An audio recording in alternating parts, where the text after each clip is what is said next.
구약성경 시편 77편 1절로 20절까지 말씀, 제가 먼저 1절 읽고 교독하도록 하겠습니다. 1절입니다. 내가 내 음성으로 하나님께 부르짖으리니 내 음성으로 하나님께 부르짖으면 내게 귀를 기울이시로다. 나의 환난 날에 내가 주를 찾았으며 밤에는 내 손을 들고 거두지 아니하였나니 내 영혼이 위로받기를 거절하였도다. 내가 하나님을 기억하고 불안하여 근심하니 내 심령이 상하도다. 셀라. 주께서 내가 눈을 붙이지 못하게 하시니 내가 괴로워 말할 수 없나이다. 내가 옛날 곧 지나간 세월을 생각하여 싸우며 밤에 부른 노래를 내가 기억하여 내 심령으로 내가 내 마음으로 간구하기를 주께서 영원히 버리실까? 다시는 은혜를 베풀지 아니하실까? 그의 인자하심은 영원히 끝났는가? 그의 약속하심도 영구히 패하였는가? 하나님이 그가 베푸실 은혜를 잊으셨는가? 노하심으로 그가 베푸실 긍휼을 그치셨는가 하였나이다. 셀라. 또 내가 말하기를 이는 나의 잘못이라. 지존자의 오른손의 해 곧 여호와의 일들을 기억하며 주께서 옛적에 행하신 기이한 일을 기억하리이다. 또 주의 모든 일을 작은 소리로 읊조리며 주의 행사를 낮은 소리로 되뇌이리이다. 하나님이여, 주의 도는 극히 거룩하시오니 하나님과 같이 위대하신 신이 누구오니이까? 주는 기이한 일을 행하신 하나님이시라. 민족들 중에 주의 능력을 알리시고 주의 팔로 주의 백성 곧 야곱과 요셉의 자손을 속량하셨나이다. 셀라. 하나님이여, 물들이 주를 보았나이다. 물들이 주를 보고 두려워하며 깊음도 진동하였고 구름이 물을 쏟고 궁창이 소리를 내며 주의 화살도 날아갔나이다. 해오리 바람 중에 주의 우레소리가 있으며 번개가 세계를 비추며 땅이 흔들리고 움직였나이다. 주의 길이 바다에 있었고 주의 곧은 길이 큰 물에 있었으나 주의 발자취를 알 수 없었나이다. 주의 백성을 양떼같이 모세와 아론의 손으로 인도하셨나이다. 아멘. 함께 기도합니다. 하나님, 그냥 말씀 읽게 하시고 또한 말씀을 함께 나누게 하시니 감사합니다.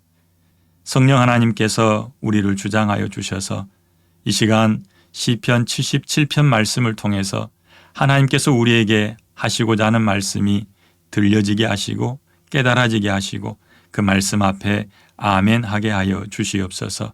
이 시간 우리의 귀를 열어주시고 말씀이 마음밭에 떨어질 때에 좋은 마음밭이 되게 하셔서 100배의 결실로 나타나게 하여 주시옵소서. 감사하며 예수님 이름으로 기도합니다. 아멘. 우리는 방금 시편 77편을 함께 읽으면서 아삽의 고백을 들었습니다. 깊은 수렁과 같은 우울감에 빠져들었다가 힘겹게 헤어나오는 아삽을 만날 수 있었습니다. 아삽이 겪은 이 증상을 현대의학용어로 표현하자면 그는 우울증을 앓고 있었습니다. 오래전에는 우울증이 있는 것은 커다란 수치로 여겼을 때가 있었습니다. 그리고 몹쓸병으로 취급되었죠. 하지만 지금은 사람들의 의식이 많이 개방되어졌습니다. 또 자기가 우울증을 앓고 있다고 드러내어 말하기도 하고요. 사회는 우울증에 대해 새로운 접근을 시도하고 있습니다. 바라보는 사람들의 시각도 많은 변화가 생겨났습니다. 이전에는 교회 안에서도 성도들 중에 우울증이 있다면 마치 믿음이 없는 것처럼 바라보는 시선도 있었습니다. 하지만 이제는 누구도 우울증을 향해서 그렇게 보지 않습니다. 이제는 병들면 믿음 없어서 그런다라고 말하지 않는 것처럼 우울증을 향해서도 그렇게 말하는 사람이 없습니다. 우리도 언제든지 우울해질 수 있고 또 우울증 때문에 치료가 필요할 수도 있습니다. 우울증은 시대와 신앙을 떠나 누구에게나 찾아올 수 있는 일종의 병입니다. 그럼 구약시대 선지자들 가운데서도 이런 우울증을 볼 수 있었을까요? 예, 구약의 선지자들도 이런 우울증 때문에 힘들어했던 사람들이 있습니다. 우울증이 심각해지면 죽고 싶다 이렇게 입버릇처럼 말을 하곤 합니다. 그런데 구약 선지자들 가운데 이렇게 죽고 싶다, 하나님 저 좀 죽여주세요 라고 말한 사람들이 있어요. 여러분이 잘 아는 엘리야 선지자, 그는 로뎀나무 아래서 하나님을 향해 그렇게 말합니다. 하나님 제발 좀 죽여주세요. 죽여주세요. 또 요나 선지자도 하나님께 죽여달라고 하소연합니다. 그는 박넝쿨 그늘 안에서 니느웨 성이 어떻게 망하나 보자 하고 망보다가 벌레가 나타나서 박넝쿨을 갉아먹었어요. 그러자 뜨거운 태양볕이 자기 머리 위로 쬐자 너무 더워가지고 하나님을 향해서 이렇게 얘기합니다. 심한 우울증에 빠진 다음에 하나님, 사는 것이 죽는 것보다 더 어렵습니다. 차라리 죽는 것이 낫겠습니다 하면서 자기의 우울증을 하나님 앞에 토로하는 그런 경우가 있습니다. 오늘 우리는 시편 77편에 등장하는 아삽, 그리고 방금 전에 소개했던 구약의 선지자 가운데 엘리야, 두 사람에게 나타난 문제, 그리고 그들이 어떻게 이 문제를 해결해 가는지를 살펴보려고 합니다. 어떤 계기를 통해서 우울증이 왔는지, 그리고 그들은 어떻게 그걸 극복할 수 있었는지 여러분들이 상담자가 되어서 그들을 이렇게 들여다보면서 무엇이 문제고 어떤 게 해결책인지 한번 살펴봐 주시길 바랍니다. 그래서 설교 제목을 이 최종 결론에 도달하면 드러나겠지만 주님을 바라보라 라는 제목으로 삼았습니다. 우울증은요, 자기 스스로를 바라보면서 나는 너무 불쌍하다. 내가 왜 이렇게 못났을까? 참 내가 창피하다. 나는 사람들에게 아무 유익도 없다. 이런 느낌을 자주 갖게 합니다. 그런 자기 느낌 때문에 굉장히 슬픔 속으로 빠져들게 하죠. 그러니까 우울증의 대표적인 증상 가운데 하나는 슬픔입니다. 혹시 자기를 바라보면서 나는 슬프다, 이렇게 자기 연민에 빠져 계십니까? 그러면 여러분들도 우울감을 느끼고 있는 것입니다. 우리 함께 읽었던 시편 77편 1절 말씀을 같이 한번 보도록 하지요. 시편 77편 1절입니다. 내가 내 음성으로 하나님께 부르짖으리니 내 음성으로 하나님께 부르짖으면 내게 귀를 기울이시리로다. 아멘. 이건 아삽의 신앙입니다. 아삽은 신앙이 없는 사람이 아니었습니다. 우리가 알고 있듯이 그는 찬양 대장입니다. 성전에서 하나님께 드려지는 모든 찬양을 관장하고 곡을 쓰기도 하고 노래하는 사람들을 가르치기도 했던 굉장히 열정적인 사람입니다. 그런데 1절 말씀 보니까 그에게 뭐가 있습니까? 기도 응답에 확신이 있습니다. 내가 내 음성으로 하나님께 기도하면 하나님께서 들으실 거야. 그리고 2절에서는 또 이렇게 이야기합니다. 환난 날에 내가 주를 찾았고 밤새 손을 들고 거두지 않고 기도했습니다.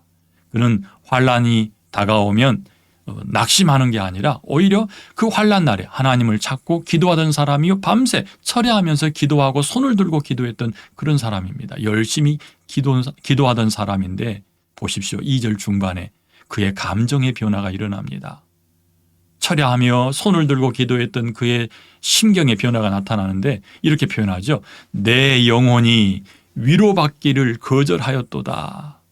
그렇게 기도하던 사람입니다. 신앙이 깊은 사람입니다. 하나님 앞에서 늘 찬양하던 사람입니다. 그런데 누구에게도, 하나님에게도 내 영혼이 위로받기를 거절하였다라고 고백합니다.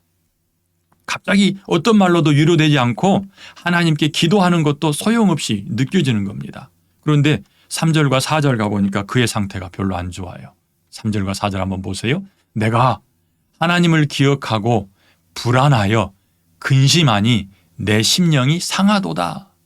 주께서 내가 눈을 붙이게 못하게 하시니 내가 괴로워서 말할 수 없나이다. 자, 이거 잘 들여다보세요.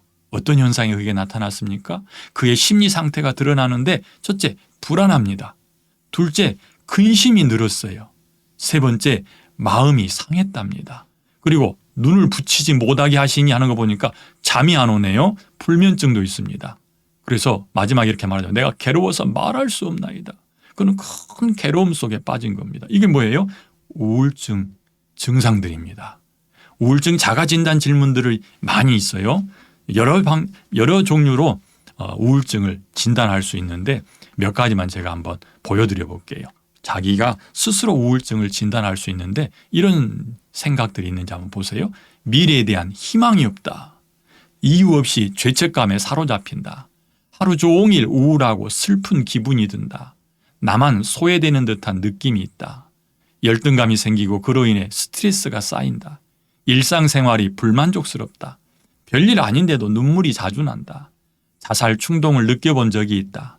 자신이 실패자, 나고자란 생각이 자주 든다. 어떤 것에 결정을 쉽게 하지 못한다. 불면증이 있거나 과수면이 있다.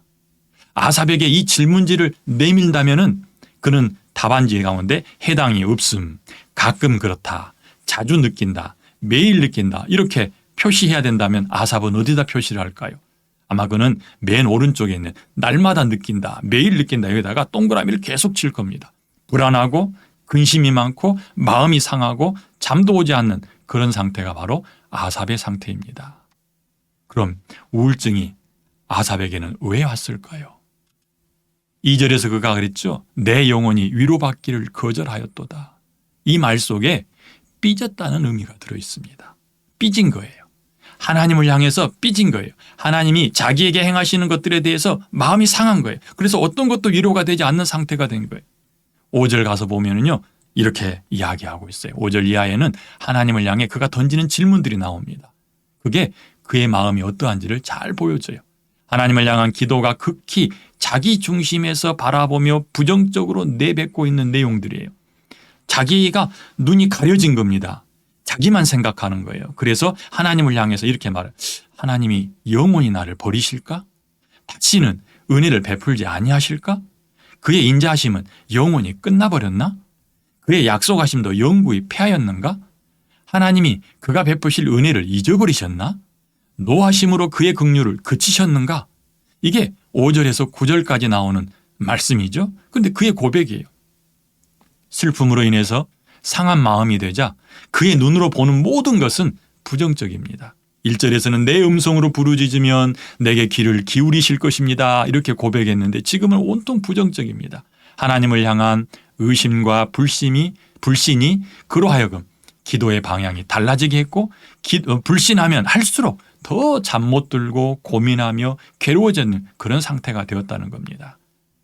여러분, 자신의 처지와 형편 그리고 자신의 생각에 집중하기 시작하면 다른 사람들은 보이지 않습니다.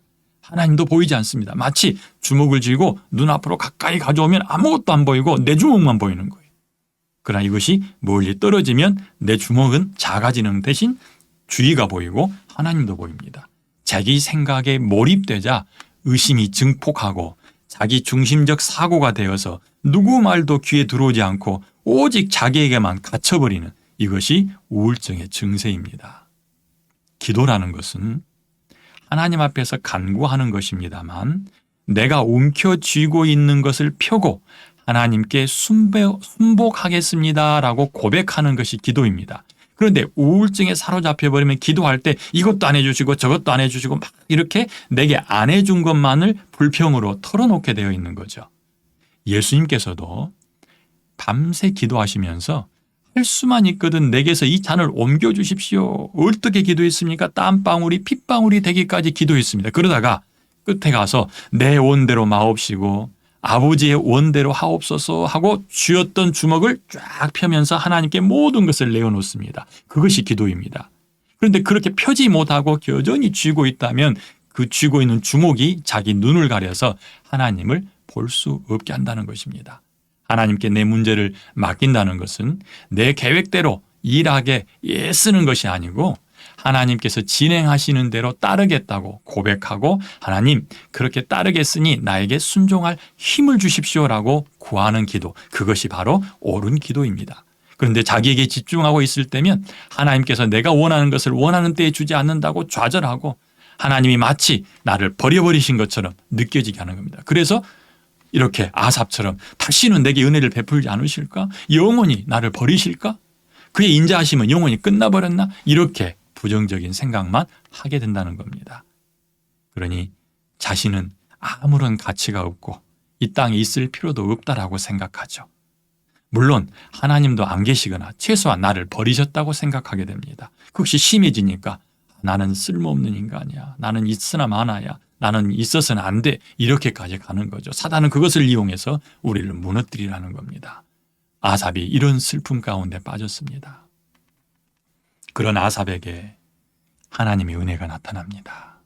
그가 자신의 문제를 극복하고 우울한 감정을 다 털어버리고 일어났기 때문에 우리는 그걸 가리켜서 하나님의 은혜가 임했다 이렇게 말합니다. 그렇다면 아삽은 어떻게 자기 문제를 해결하고 일어날 수 있었을까요? 극복할 수 있었을까요? 시편 77편 10절에 이렇게 말씀합니다. 또 내가 말하기를 이는 나의 잘못이라. 깨달은 거죠? 나의 잘못이라. 그가 생각을 바꾸고 치유받기를 시작합니다. 이제 한번 들여다보세요. 11절이 이렇게 말합니다. 11절과 12절은 함께 읽겠습니다. 곧 여호와의 일들을 기억하며 주께서 옛적에 행하신 기이한 일을 기억하리이다. 또 주의 모든 일을 작은 소리로 읊조리며 주의 행사를 낮은 소리로 되뇌이리이다. 아멘. 11절과 12절은 대꾸하고 있습니다. 그리고 두 번씩 같은 내용을 반복하고 있죠. 10절에서는 그랬어요. 내 잘못이다. 내가 나만 보고 나에게 집중하고 나에게 갇혀 있는 거 이건 내 잘못이다 하고 인정하죠. 그리고 곧장 자기가 행하는 두 가지 일을 언급하는데 대꾸하면서 두 가지를 반복해서 말하고 있습니다. 11절에서는 여호와의 일들을 기억하며 주께서 옛적에 행하신 기이한 일을 기억하리이다. 이 말은 전능하신 하나님을 내가 기억해냈습니다. 그 얘기입니다. 하나님께서 행하신 전능하신 일들, 하나님이 아니면 할 수 없는 일들을 내가 생각해냈습니다. 홍해를 가르는 것 하나님만이 하실 수 있는 일이죠. 만나와 메추라기를 먹이시는 것 하나님만이 하실 수 있는 것이죠. 시내산에서 바위를 쪼개서 거기서 물이 솟아서 60만 명 아니 200만 명이 넘는 사람으로 먹게 하신 것 그것 하나님만이 하시는 일이죠. 이렇게 성경을 읽다가 자기가 발견했던 하나님만이 하실 수 있는 전능하신 일들을 기억해냈다는 겁니다. 옛적에 행하신 그 기이한 일을 기억해냈다는 거죠. 그리고 12절에서는 이렇게 말합니다. 주의 모든 일을 내가 작은 소리로 읊조리며 주의 행사를 낮은 소리로 되뇌이리이다. 이건 무슨 얘기일까요? 자기가 기억해낸 하나님의 그 전능하심을 이제는 자기 입으로 말을 하겠다는 얘기입니다. 작은 소리로 읊조리고 읊조린다는 얘기에서는 반복의 의미가 들어있습니다. 그리고 낮은 소리로 되뇌이리라. 되뇌이리라. 되새기겠다. 계속해서 이야기하겠다는 겁니다. 하나님께서 이스라엘을 어떻게 구원하셨는지 하나님이 어떻게 세상을 창조하시고 아브라함을 부르시고 그리고 모세를 통하여 이스라엘 백성들을 애굽에서 데리고 나오셨는지 어떻게 홍해를 건너가셨는지 그런 이야기들을 작은 소리로 자꾸만 이야기하겠다는 겁니다. 여기서 더 나아가서 내게 행하신 일 여기까지 나를 인도하신 하나님 나를 구원하신 하나님 하나님이 내게 베푸셨던 그 일들을 작은 소리로 반복해서 말하겠다 이렇게 고백하는 거죠. 우리가 우리에게 행하셨던 하나님의 일하심을 입 밖으로 꺼내서 자꾸 이야기하기 시작하면 우리의 기분이 싹 달라지고 그때로 우리의 감정이 돌아가게 되는 겁니다. 하나님이 여러분들을 도우셔서 큰 구원을 경험했던 큰 어려움 가운데 있다가 하나님이 도우셔서 하나님은 큰 은혜를 덧입었습니다. 이렇게 고백했던 그 경험들이 있죠. 간증거리가 있죠. 그 간증거리를 꺼내서 누군가에게 이야기하기 시작하면 우리는 금세 그때 기분으로 돌아가고 지금의 이 기분이 싹 달라져서 슬픔을 극복하게 된다는 것입니다. 주변에 혹시 슬픔 가운데 있는 사람이 있다면 찾아가서 그 사람과 함께 즐겁게 지냈던 시절, 그 사람과 함께 공유할 수 있었던 은혜 이것들을 꺼내서 그때를 이야기하는 거예요. 그때 그랬지?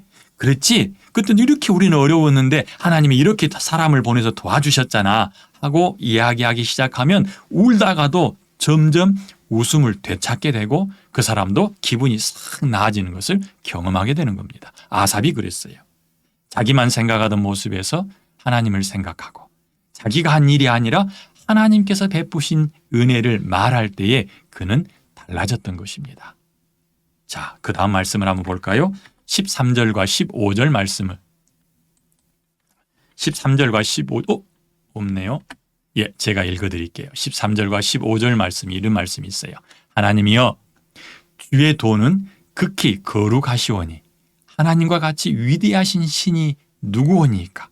주는 기이한 일을 행하신 하나님이시라. 민족들 중에 주의 능력을 알리시고 주의 팔로 주의 백성 곧 야곱과 요셉의 자손을 속량하셨나이다. 셀라. 이게 13절과 15절 사이에 나와 있는 아삽의 고백입니다. 보십시오. 1절에서 시작할 때는 나는 기도를 늘 하는 사람이다. 내가 기도하면 들으실 거야. 나는 밤새 기도했어. 이렇게 말하던 사람이 지금은 뭐라고 기도합니까? 하나님이여 하고 딱 시선이 달라졌죠. 그래서 하나님이 누구십니까? 하나님은 이런 분이십니다. 위대한 분이십니다. 하나님처럼 기이한 일을 행하신 분은 없습니다. 모든 민족들 중에 주의 능력을 알리시고 주의 팔로 주의 백성 곧 야곱과 요셉의 자손을 속량했습니다. 그러니까 하나님이 전능하신 분입니다 라고 고백하고 하나님이 우리 이스라엘 백성들을 구원하셨습니다 라고 고백합니다. 20절 가면 하나님이 모세와 아론의 손을 통해서 자기 백성을 양떼처럼 인도하십니다. 마치 목자가 양떼를 아끼고 인도하는 것처럼 하나님이 모세와 아론의 손을 통해서 그렇게 하셨습니다. 이렇게 하나님을 향하여 시선을 돌리고 하나님을 바라보기 시작할 때 그는 상태가 호전되었고 완전히 극복했고 이제는 하나님을 노래하는 상황이 된 겁니다. 자, 아합을 한번 정리해 보지요. 그는 시선이 자기 안으로 향하게 될 때의 심한 우울을 경험하게 되었습니다. 그리고 그가 내 잘못이다 하고 생각해낸 것이 하나님의 전능하심을 기억했죠. 성경에서 읽었던 그리고 조상들로부터 들었던 하나님이 행하신 일, 하나님의 기이한 일들을 생각해내고 기억하기 시작했습니다. 그리고 그것들을 작은 소리로 말하기 시작할 때에 그는 우울을 극복할 수 있었습니다. 그리고 마지막에는 하나님의 행하신 일들을 노래하기 시작하죠. 출애굽과 이스라엘 향한 하나님의 구원 그리고 모세와 아론을 통해서 인도하셨던 것 이것들을 보면서 그는 노래하기 시작하고 그 노래를 통해서 완전히 자기의 감정을 극복할 수 있었던 것입니다. 아삽에게 나타나는 우울증은 누구나 겪을 수 있는 병입니다. 우울증에 빠지는 것은 결코 죄 짓는 것이 아닙니다. 그런데 우울증에 사로잡혀서 여전히 거기에 머물러 있으려 하고 그걸 즐기려 하고 그걸 알면서도 아무것도 행하지 않는다면 그것은 죄입니다. 우리는 우울감이 우리를 찾아올 때 재빠르게 그 우울감으로부터 벗어나야 합니다. 아삽에게서 방법을 찾을 수 있기를 바랍니다. 이제 한 사람 더 엘리야 이야기를 좀 나누도록 하지요. 엘리야도 우울증 때문에 고생했지만 그는 아삽과는 조금 다른 방법으로 치료를 받게 됩니다. 이 엘리야에 관한 이야기는 열왕기상 19장에 잘 나와 있습니다. 엘리야의 우울감에 대해서 19장 2절에서부터 나오는데요.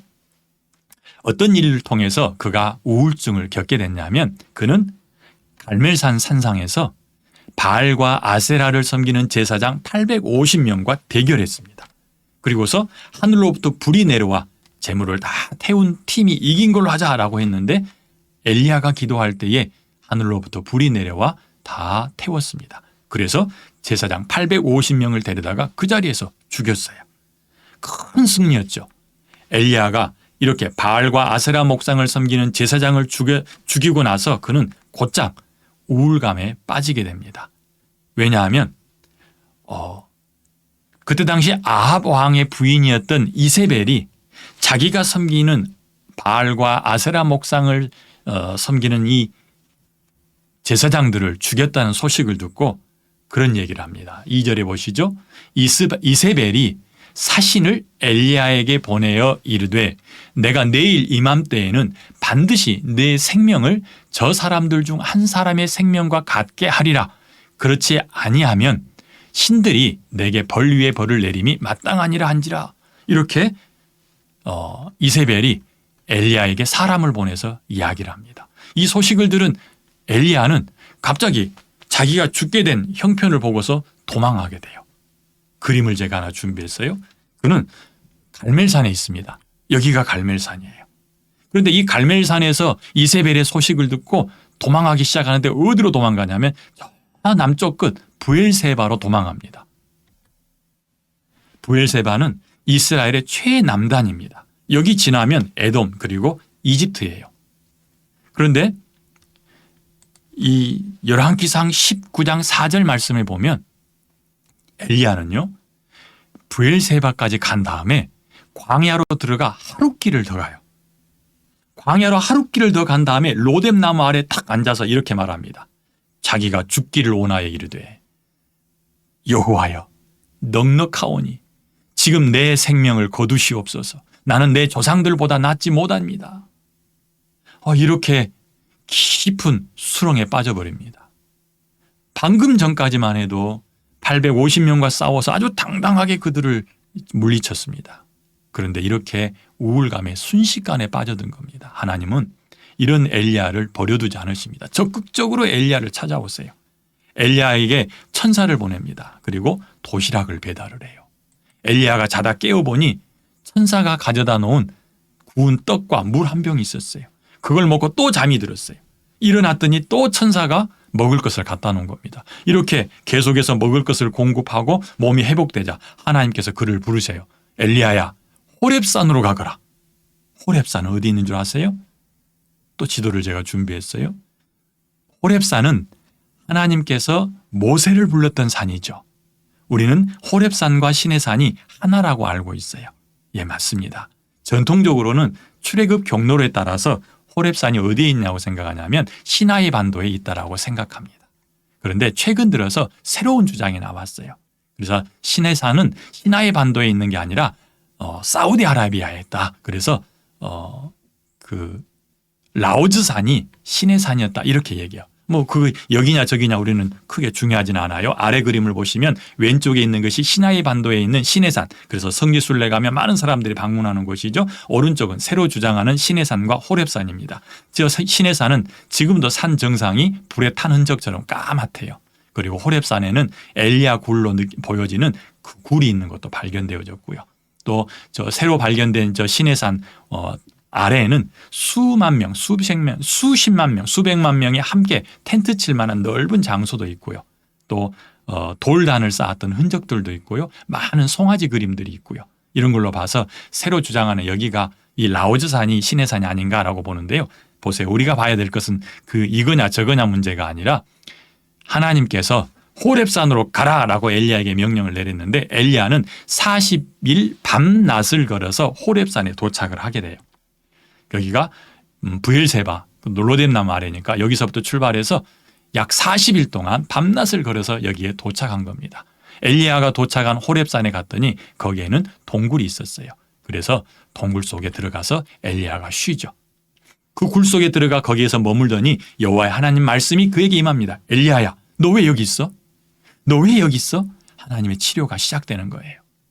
그랬더니 그가 대답합니다. 내가 만군의 하나님 여호와께 열심히 유별하오니 이는 이스라엘 자손이 주의 언약을 버리고 주의 제단을 헐며 칼로 주의 선자들을 죽였음이오며 오직 나만 남았거늘 그들이 내 생명을 찾아 빼앗으려 합니다.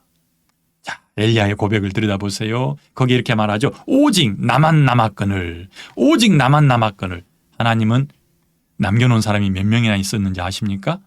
하나님이 나중에 엘리야에게 말씀하죠. 바알에게 무릎 꿇지 않는 사람 7,000명이나 있어. 그런데 엘리야는 나밖에 없다는 거예요. 아삽과 똑같은 증세죠. 나에게 집중하기 시작한 거예요. 자, 이제 들여다보세요. 하나님은 엘리야를 치료하십니다. 그래서 엘리야에게 이렇게 말씀하세요. 너 밖으로 나가. 굴 안에 있는 엘리야에게 말씀하는 너 굴 밖으로 나가. 그리고 나를 향해 서봐. 그랬더니 엘리야가 굴 밖에 가서 딱 섰어요.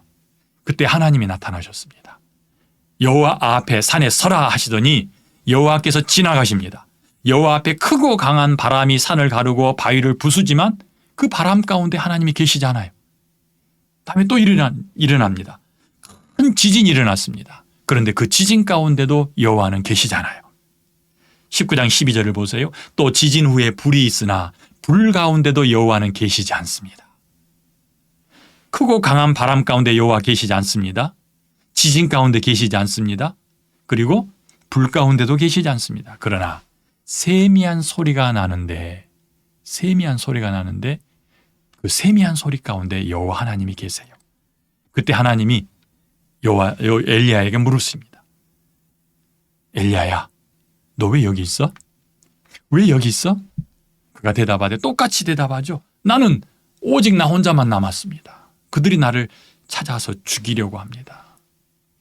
이 엘리야를 찾아왔던 우울증이 아주 지독해서 좀처럼 가시지 않습니다. 그런데 하나님은 뭐 하세요? 지금 갈멜산에서 부엘세바까지 도망간 이 엘리야를 이끌고 40주야를 걸어서 호렙산에 도착하게 했습니다. 호렙산은 하나님이 모세를 찾아왔던 산입니다.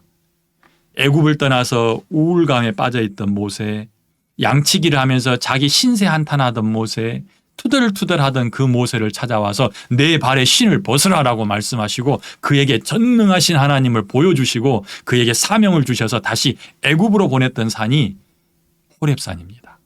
그리고 애굽에서 이스라엘 백성들을 이끌고 시내산에 왔을 때에 이 시내산에서 1년 동안 머물면서 그들은 산 꼭대기에 불 가운데 임재하신 전능하신 하나님을 1년 동안 쳐다보았어요.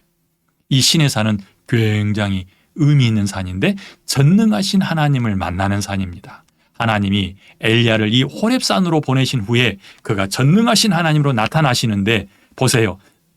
판 박히듯이 전능하신 하나님은 큰 바람, 바위를 깨버리는 바람, 거기에 있을 것처럼 보이죠. 거대한 지진 가운데 있을 것처럼 보이죠.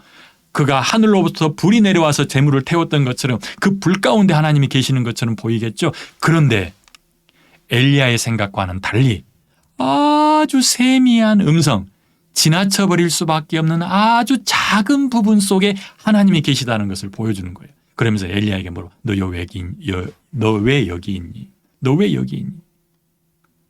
하나님은 엘리야에게 자신이 얼마나 전능하신 분인지, 그리고 거대하고 위대한 상황이 아닌 아주 작은 세미한 음성 가운데 계시다는 것을 보여주신 것입니다. 그것이 하나님이 엘리야를 치료하는 방법이었어요. 그리고 나서 엘리야에게 또 한 가지 치료 방법을 제시합니다. 엘리야야, 너는 일어서서 길을 떠나라. 그리고 다메섹으로 가서 거기서 아람의 왕에게 기름을 부어라. 또 하나, 북이스라엘로 건너가서 너를 죽이려고 하는 아합이 아니라 예후에게 기름을 부어서 그 다음 왕으로 세워라. 그리고 마지막으로 너는 엘리사를 찾아가서 그에게 기름을 부어서 그로 하여금 너를 대신하여서 하나님의 선지자가 되게 해라. 이건 무엇입니까? 사명입니다. 모세를 불러서 애굽으로 보냈던 것처럼 하나님은 엘리야를 불러서 이제는 다메섹으로 그리고 북이스라엘로 또 엘리사를 찾아서 떠나게 하신 겁니다. 하나님께서 엘리야의 상한 감정을 치유하신 방법은 첫째, 전능하신 하나님을 알게 하는 겁니다. 평소에 그가 알고 있던 하나님이 아니라 세미한 음성 가운데 계신 하나님을 만나게 하심으로, 그리고 호렙산과 시내산에서 그 전능하신 하나님이 나타나셨던 그 땅에서 하나님이 나타나심으로 전능하신 하나님을 향해서 엘리야의 시선을 바꾸게 하신 거예요. 자기만 바라보던 사람이 하나님을 보기 시작한 겁니다. 우리의 시선이 우리에게서 하나님을 향할 때에 치유가 일어납니다. 또한 엘리야에게는 사명을 주심으로 그 사명 감당하게 하심으로 그 문제로부터 해결하게 하신 겁니다. 자, 이제 말씀을 정리해 보지요. 아삽이나 엘리야처럼 자기 문제에 갇혀서 자기만 보기 시작하면 병이 생깁니다. 우울증에서 벗어나지 못하는 사람들은 모두가 자기 문제만 보입니다. 자기만 보이면 결코 하나님을 볼 수 없습니다. 그런데 하나님이 보이기 시작하면 자기 문제는 사라집니다. 우리 눈에서 우리 문제가 아닌 하나님이 보이도록 환경을 조성해 주기만 한다면 우리도 우울감에 빠지고 슬퍼지는 이 모든 문제들을 해결할 수 있습니다. 아삽이 그랬던 것처럼 하나님의 전능하심을 묵상하고 내게 베푸셨던 구원과 힘과 도움이 되셨던 과거 사건들을 꺼내서 말로 표현하기 시작하면 금방 돌아서는 자기의 감정을 보게 될 것입니다. 지금 여러분은 여러분의 시선이 어디를 향하고 있습니까? 지금 처해 있는 상황을 보면서 내가 불행하다라고 생각하십니까? 코로나 상황에서 마음을 짓누르고 답답하게 만들어서 지금 좌절감에 빠져 있습니까? 미래가 자꾸 비관적으로 보입니까? 자꾸 울적해지고 슬픈 드라마 찾으면서 실컷 울었으면 좋겠다라고 말하십니까? 하나님과 주위 사람들은 보이지 않고 내 자신만 보이기 시작하면 우리는 우울감에 빠지기 쉽습니다. 보십시오. 아이를 키워서 고3이 지나고 대학에 진학하면 그 대학 진학한 부모들이 많이 우울증에 걸립니다. 허탈감에 빠지기 때문에 그렇습니다. 내 인생은 뭐야? 임산부가 출산하고 나면 우울감에 빠지기가 쉽습니다. 그걸 뭐라고 그래요? 그 임신부들이 갖는 우울증이 있죠? 산후 우울증. 같은 맥락에서 볼 수 있어요. 자기를 향하기 때문에 그러는 거예요. 혹시 병들어서 치료 중에 있는 사람들 우울증에 빠지기 쉽습니다. 병원에 입원해 있는 사람들 우울감에 빠지기 쉽습니다. 하나님을 향해서 부정적인 말을 쏟아내고 괜히 화가 나고 나만 희생당하는 것 같고 이렇게 마음이 급해지고 그러면 빨리 고개를 흔들면서 생각의 전환을 가져오셔야 합니다. 옳거니 하고 내게 찾아오는 이 우울한 감정을 받아들이면 안 됩니다. 아예 좀 우울해져야겠다 하고 펑퍼짐한 옷 입고 베개 끌어안고 낙엽 떨어지는 나무 쳐다보면서 커피 홀짝이면서 눈물 찌끔찌끔 한다면 그 사람은 사단의 밥이 됩니다. 결코 낭만적이지 않습니다.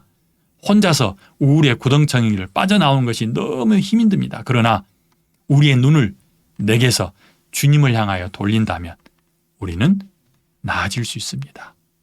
빠지기 전에 자기를 지키는 것이 가장 좋은 방법이겠지요. 이스라엘을 애굽에서 구원하신 하나님을 찬양하며 전능하신 하나님께서 모세와 아론의 손을 통해서 이스라엘을 양떼처럼 인도하셨습니다라고 노래했던 아삽을 기억하십시오. 우리 눈을 들어 전능하신 하나님과 우리를 인도하시는 하나님, 성령 하나님을 바라볼 때 우리에게 있는 우울한 감정을 극복할 수 있습니다. 우울한 감정이 생기는 것은 병이 아닙니다. 그러나 그를 붙잡고 빠져들기 시작하면 그때부터 나를 잡아먹는 병이 됩니다. 답답하십니까? 찬양하십시오.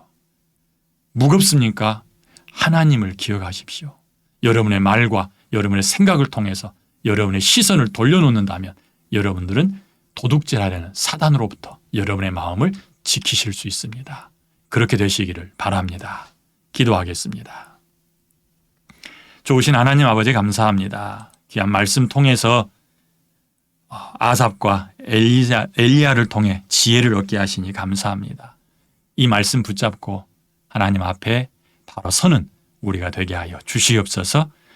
우리의 감정을 잘 다스리게 하여 주시옵소서. 예수님 이름으로 기도합니다. 아멘.